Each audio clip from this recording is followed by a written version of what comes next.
podemos averiguar el origen de mucho de lo que nos rodea. ¿Qué palabra encontraríamos con frecuencia? Biotecnología. El hombre ha aprendido a imitar a la naturaleza para sobrevivir y mejorar su calidad de vida. La biotecnología es un ejemplo de esto y convive con nosotros en perfecta armonía, aunque no lo notemos a simple vista. Pero, ¿qué es la biotecnología? Bio es vida. La biotecnología utiliza los procesos que ocurren naturalmente en los organismos vivos con un fin práctico, desde el mejoramiento de plantas y animales hasta la fermentación de alimentos como el pan y el vino. Vení acá vos, che. Pero esto no es nada nuevo. Veamos. Muchas de las técnicas que se emplean hoy en biotecnología no son nuevas. Son versiones más precisas y rápidas de métodos tradicionales. De acuerdo a la historia, el pueblo egipcio fue mejorando sus técnicas de cultivo con el fin de optimizar sus recursos. Los mayas, otro pueblo antiguo, logró mejorar sus especies vegetales, seleccionando las mejores semillas. Y aunque todavía sus conocimientos eran incipientes, constituyeron los primeros pasos en la biotecnología, este proceso que comenzó hace miles de años y se fue perfeccionando a lo largo de la historia. Hasta Homero menciona la utilización de la enzima quimosina en la Ilíada y la Odisea. Las técnicas sirvieron para mejorar también la conservación de alimentos. Un ejemplo de esto es la producción de alimentos fermentados, como el pan, el vino, la cerveza y el yogur. Además, la fermentación del queso. La industria láctea también es un ejemplo de esta evolución. ¿Qué tal si conversamos con los que conocen el tema a fondo? Los primeros documentos que se tienen noticia son del año 3000 a.C., en el cual en un relieve asirio se ve todo el proceso de elaboración del queso, desde el ordeño hasta la obtención de la cuajada. En este trozo de queso ha ocurrido un verdadero fenómeno biotecnológico, ya que de la leche líquida las bacterias lácticas han producido la coagulación del queso, han separado las proteínas, luego por un proceso mecánico se separan estas proteínas del suero y finalmente durante el proceso de maduración esas bacterias lácticas introducidas van produciendo los distintos aromas, flavor y textura que le dan al queso las características finales. Los principales productos utilizados en la industria láctea elaborados por ingeniería genética son, por ejemplo, la quimosina, utilizado como coagulante de esas proteínas para la separación y elaboración del queso. En la actualidad existen dos fuentes de obtención de la quimosina. Una es el estómago del ternero recién nacido. La segunda opción para la obtención de quimosina es a través de la obtención de este producto por ingeniería genética a través de un determinado microorganismo que la produce. Es lindo disfrutar de un jardín, pasear en él y contemplarlo. Pero nos sorprenderíamos aún más si conociéramos la magnitud y la inteligencia de la naturaleza para realizar procesos, generar diversidad y sostener la vida en toda su magnitud. Las plantas y las especies en general se van adaptando y se hacen más resistentes al clima y a los depredadores con el fin de subsistir. Lo que vamos a ver ahora es un ejemplo de cómo, entre dos plantas, se genera una tercera con mejores características. En este caso, una planta con flores rojas, pero sin perfume, se cruza con otra de flores blancas perfumadas, para dar una tercera de flores rosas y con perfume, más eficiente para atraer a los insectos que transportan el polen. La biotecnología moderna le proporciona herramientas al hombre para hacer que estos procesos sean más precisos y rápidos. Lo que antes insumía varias generaciones de plantas para llegar a una mejor, hoy se puede lograr seleccionando y transfiriendo directamente los rasgos deseados. Los rasgos son las características de los seres vivos. Son la manifestación de cómo trabajan los genes. Cada gen contiene un mensaje que es traducido y determina los rasgos de cualquier ser vivo. Los genes también son como recetas. A ver, un poco de leche, un huevo. Sí, le dan las instrucciones necesarias a la célula para que sepa cómo y cuándo fabricar los distintos componentes y las moléculas importantes para la vida. Perfecto. Muchos genes organizados en un libro de recetas constituyen los llamados cromosomas. Así que cada gen sería como el capítulo de un volumen. Cada volumen, un cromosoma. La enciclopedia completa, con todos sus volúmenes, sería lo que llamamos genoma, que contiene la esencia de toda la especie. Las instrucciones o mensajes contenidos en los genes, que están presentes en cada una de las células de todos los seres vivos, están escritos en un lenguaje en clave o codificado, pero que cada célula sabe leer y traducir. La molécula que constituye los genes se llama ADN o ácido desoxirribonucleico. El lenguaje de los genes o código genético es universal.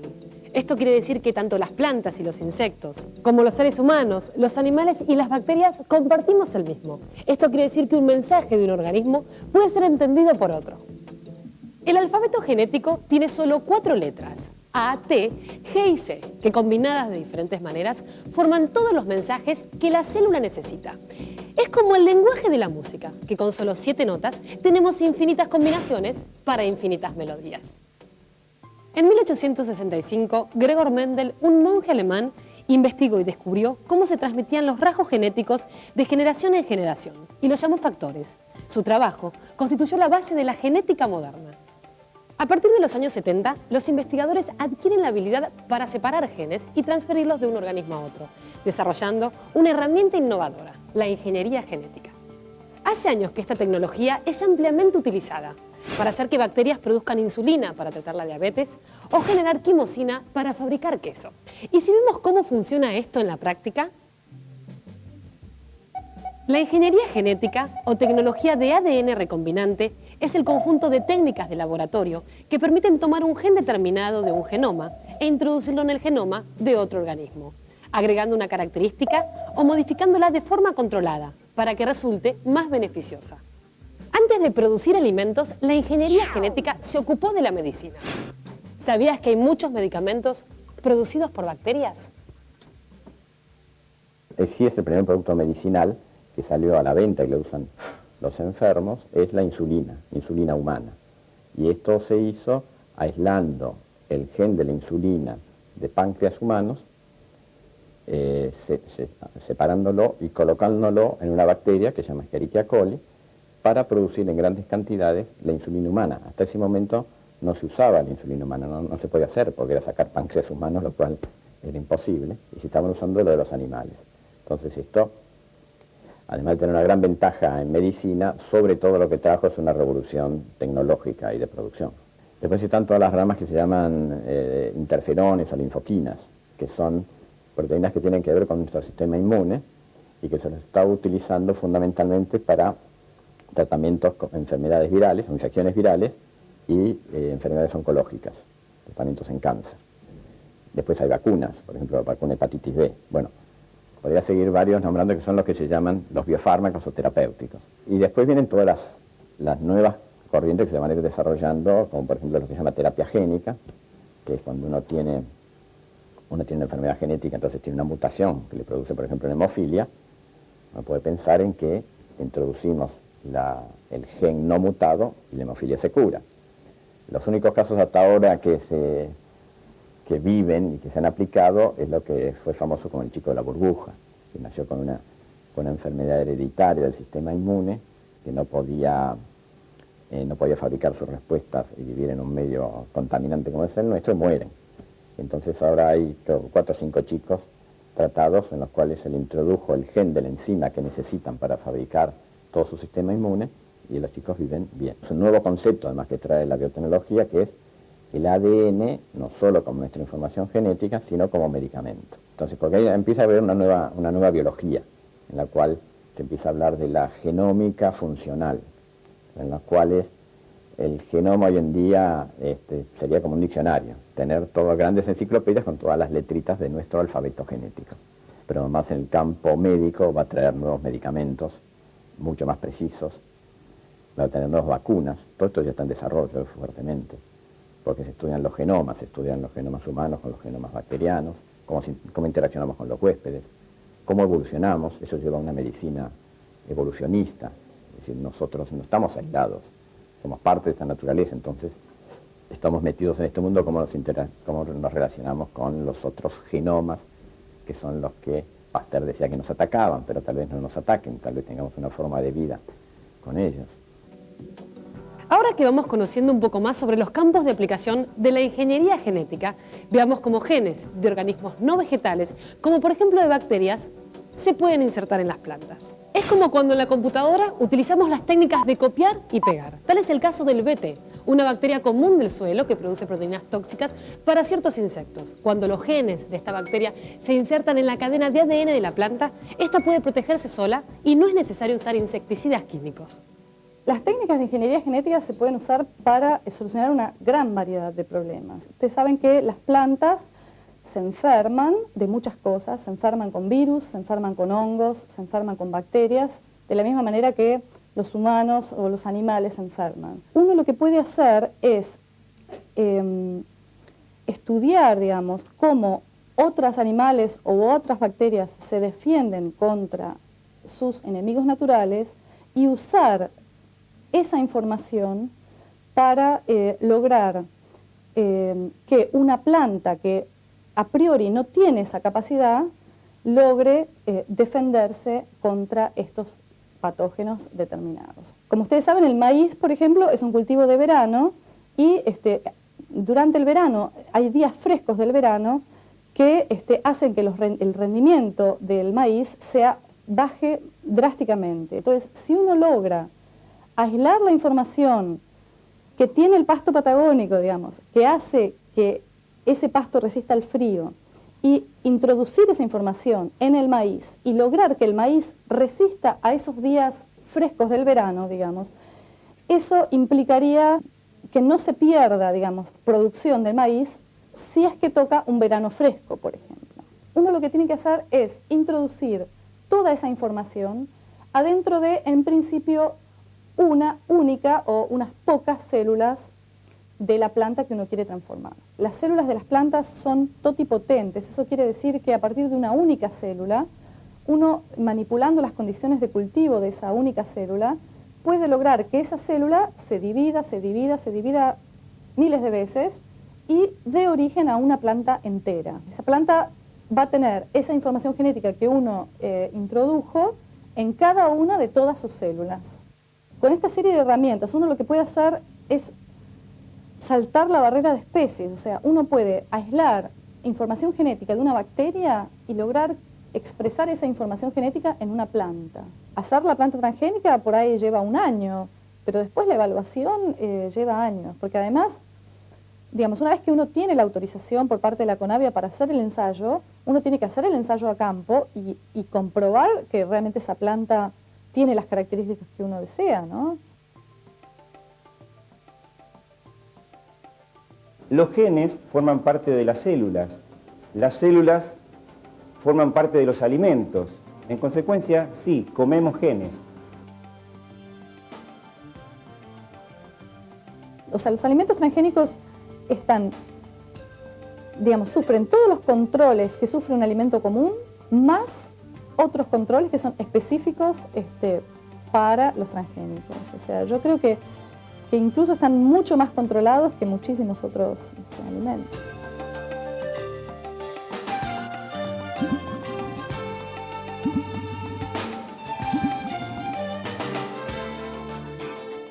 Aparte del campo o la medicina, hay otras industrias que se pueden ver beneficiadas aplicando biotecnología a sus procesos, como la industria textil con colorantes biológicos, la industria plástica con plásticos biodegradables, la construcción con nuevos materiales inteligentes o el área energética con combustibles biológicos elaborados a partir de plantas, biodiesel o alcohol etanol. La biotecnología y la ingeniería genética abarca todo, desde el mundo más cercano y familiar hasta el futuro en que viviremos. Un futuro en el que los avances de la biotecnología nos permitan contar con tomates que se rieguen con agua salada, papas fritas que absorban menos grasas, alimentos más seguros y nutritivos y hasta frutas que nos vacunen contra la hepatitis, el cólera o nos protejan de las caries. La vida continúa y la evolución no se detiene. La biotecnología, aplicada con ética y responsabilidad, seguirá siendo uno de los mejores aliados de la naturaleza. El hombre busca por todos los medios a su alcance vivir en un mundo mejor y para ello utiliza su herramienta más poderosa, la creatividad sumada al conocimiento, y así llegar a donde lo lleve su imaginación.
No es el objetivo de este programa convertirse ni en un programa para generar polémica ni para hacer denuncias, aunque en realidad tampoco nos vamos a escapar de la media para cualquiera que vive aquí en la Argentina. Algunas veces es necesario.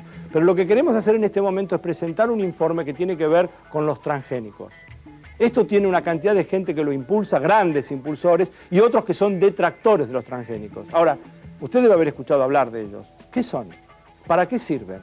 ¿Cuáles son los riesgos? ¿A qué nos estamos exponiendo? ¿Qué es lo que no nos dicen? ¿Por qué la Comunidad Europea, como ustedes deben haber leído hace unos días, quiere sacar una ley que diga todo alimento transgénico tiene que tener una etiqueta que lo indique, que lo explique, que lo explicite?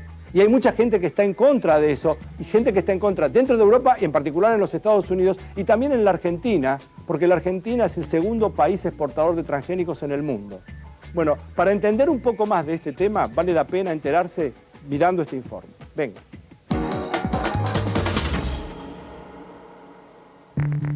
Contrariamente a lo que todos pensamos, los transgénicos forman parte de nuestra alimentación. La soja, el maíz, el algodón y sus derivados son productos que habitualmente consumimos y que pueden haber sido obtenidos mediante un proceso de transgénesis. Transgénesis es un componente de lo que llamamos biotecnología moderna. Es uno de los más polémicos, digamos así, porque es lo que más resonancia pública ha tenido. Para definirlo muy rápidamente, podría decirse que es un organismo al cual se le ha agregado un gen por ingeniería genética. La transgénesis es una práctica milenaria. Se sabe que los egipcios mejoraban los cereales por cruzamiento de las distintas especies. La razón por la cual hoy en día se habla tanto de transgénicos es por la irrupción de las nuevas técnicas de ingeniería genética, por las cuales uno puede traer un gen de una bacteria e introducirlo en una planta. Entonces, en las transgénicas modernas, por ejemplo, tenemos genes de bacterias expresados en plantas. De esa práctica resultan cultivos transgénicos pertenecientes a lo que se conoce como la primera ola biotecnológica. En la Argentina, esos cultivos son la soja, el maíz y el algodón, y la transgénesis benefició notablemente estos procesos de producción agrícola. En el caso de soja, la característica más importante incorporada es la resistencia a un herbicida que se denomina glifosato. Esto fue importante porque los productores argentinos empezaron a implementar desde la década del 90 lo que se llama siembra directa, que implica la no labranza del suelo. Al no labrar el suelo, se permite la conservación de la estructura del suelo y por lo tanto evitar la erosión, que era un problema muy importante que se tenía en la década de los 90. Antes de ser probado en el campo, un cultivo transgénico atraviesa una intensa etapa de experimentación que se desarrolla in vitro en el ámbito del laboratorio. Aquí en este instituto se hicieron las primeras plantas transgénicas de la Argentina, eso fue en el año 89 o algo así. Y desde entonces hemos trabajado todo el tiempo, casi por 15 años con plantas transgénicas. Generalmente las plantas las tenemos in vitro, en condiciones de esterilidad, y lo que hacemos es tomar hojas de la planta, cortarlas y ponerlas en contacto con la bacteria. La bacteria naturalmente va a infectar la hoja de la planta y va a introducir el plásmido que contiene el gen que nosotros queremos expresar. Este proceso estimula el crecimiento de la planta y le proporciona resistencia a ciertas plagas y herbicidas.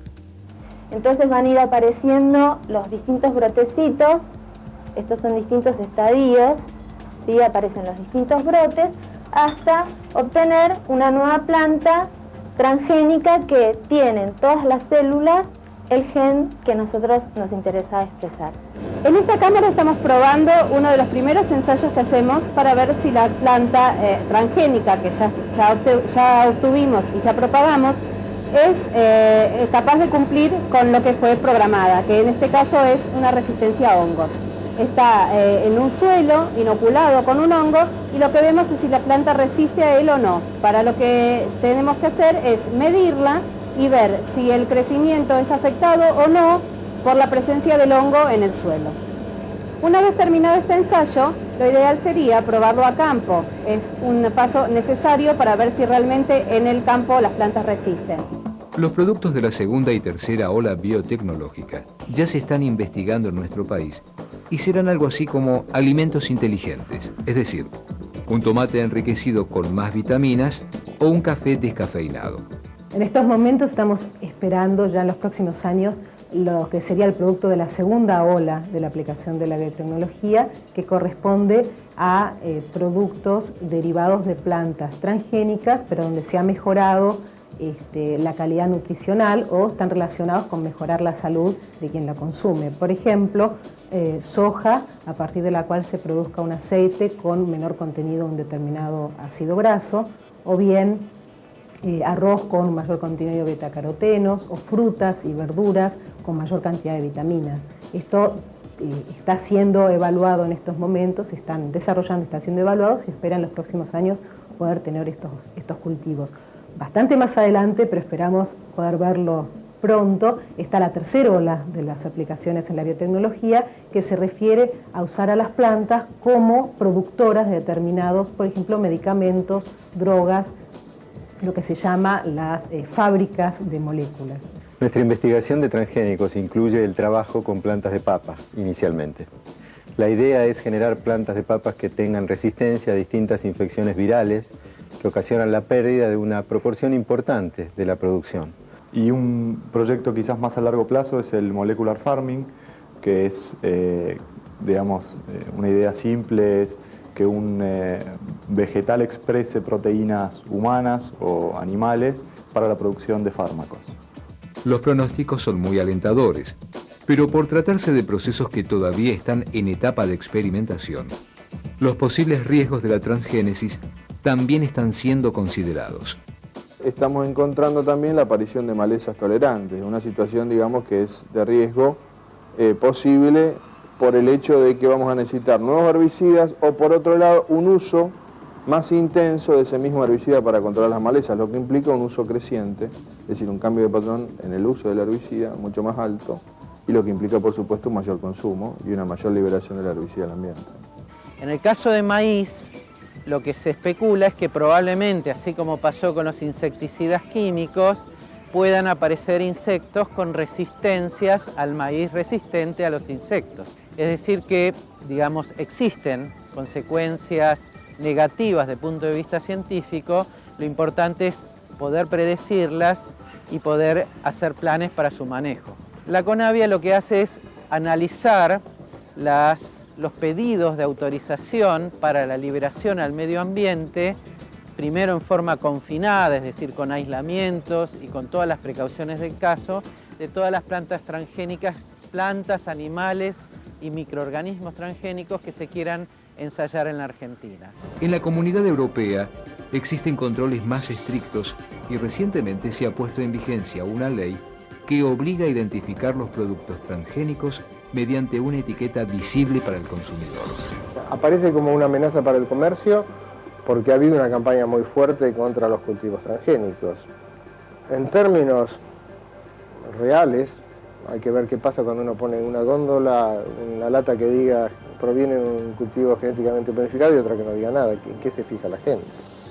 Puede ser una barrera psicológica en el caso de que se mantenga esta campaña perversa contra los cultivos transgénicos, pero nada más, digamos. Cuando el acostumbramiento muestre que no hay peligro y que podés comer eso y no pasa absolutamente nada, como de hecho no viene pasando en los últimos 9 años, porque hay millones de personas que están comiendo cosas derivadas de productos transgénicos, bueno, se rompe ese fantasma. Para empezar a despejar estas dudas y establecer un panorama más claro, es necesario que todos tengamos acceso a las investigaciones y a la información relacionada con estos productos. Ese es uno de los objetivos del Consejo Argentino para la Información y el Desarrollo de la Biotecnología. Este consejo se creó hace pocos meses y tiene como misión difundir, informar y educar a partir de información científica y técnica los beneficios de la biotecnología. En base a la desinformación y al miedo surgen consejos de información de la biotecnología que incluyen programas educativos que además tratan de ayudar no solamente al consumidor, al público general, sino que a los docentes que se ven en el problema de tener incluido ahora en su currículum, en lo que tienen que dar en clase, parte de biotecnología y no saben cómo darlo. Primero porque ellos no lo aprendieron de ninguna manera y por otro lado porque no hay material. Entonces generamos un material con base científica, para que estos docentes puedan utilizarlo ya tanto en la primaria como en la secundaria. La Argentina es el segundo exportador mundial de productos transgénicos y eso ha significado un notable crecimiento de nuestra economía. Pero es imprescindible desarrollar una estrategia que asegure que será toda la población la que se verá beneficiada por estos desarrollos. Uno de los problemas a los que nos enfrentamos en la biotecnología y en la ingeniería genética en particular tienen que ver con algo que es inédito en la ciencia, no solo en la ciencia argentina, sino en la ciencia mundial, y es la privatización de la ciencia y la tecnología. Y este es un aspecto clave de toda esta situación, porque no es lo mismo investigar y de generar desarrollos que luego van a ser apropiados y aprovechados por toda la humanidad, a investigar y generar desarrollos y nuevos eventos y nuevos aspectos tecnológicos que van a ser apropiados exclusivamente por un único segmento de la humanidad que en muchos casos es el que puede pagar. Cuando yo ingresé en este campo, lo que yo pensaba era que era muy promisorio desde el punto de vista de los pobres, no de los ricos. Y sigo pensando lo mismo en realidad. Hoy si yo pudiera hacer una planta resistente a bacterias o a hongos, prácticamente sin cambiar los métodos productivos, al productor pobre, al de subsistencia, le triplicaría su producción. Opiniones tan distantes como estas son frecuentes cuando se trata de fenómenos o descubrimientos que traen la posibilidad de cambios tan rotundos como sucede con la transgénesis. Los caricaturistas de Jenner decían que la vacuna, la primera vacuna le iba a sacar cuernos a los chicos porque los estaban vacunando con suero de vacas. Y hemos visto lo mismo con Pasteur, con la transfusión sanguínea, con no sé cuántas cosas más. La tecnología tradicional es sumamente disruptiva. El medio ambiente se viene abajo si seguimos con esto. Ya esto se está viendo por los cambios climáticos, por la erosión de la tierra, por 1500 cosas. Y además porque no queda más tierra simplemente.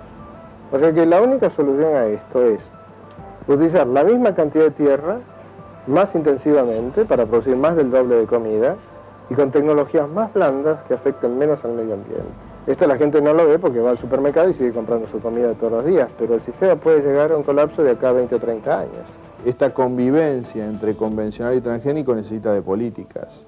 Es decir, necesita de políticas que reorienten de alguna forma y que aseguren algo básico que para la Argentina, que es tratar de sostener la seguridad y la soberanía alimentaria que está en riesgo en el país y que nosotros tenemos que discutir y contemplar y tenerlo en consideración. En la Argentina esto es un debate que aún nos debemos, a escala mundial es un debate creciente, pero realmente la cuestión de la situación de privatización de ciencia y tecnología en este sentido, de cómo se aplican las patentes y el control y la forma en que se ejercen esas patentes realmente va a ser una situación a discutir en el futuro, básicamente cuando de lo que estamos hablando es de los alimentos que van a alimentar al mundo.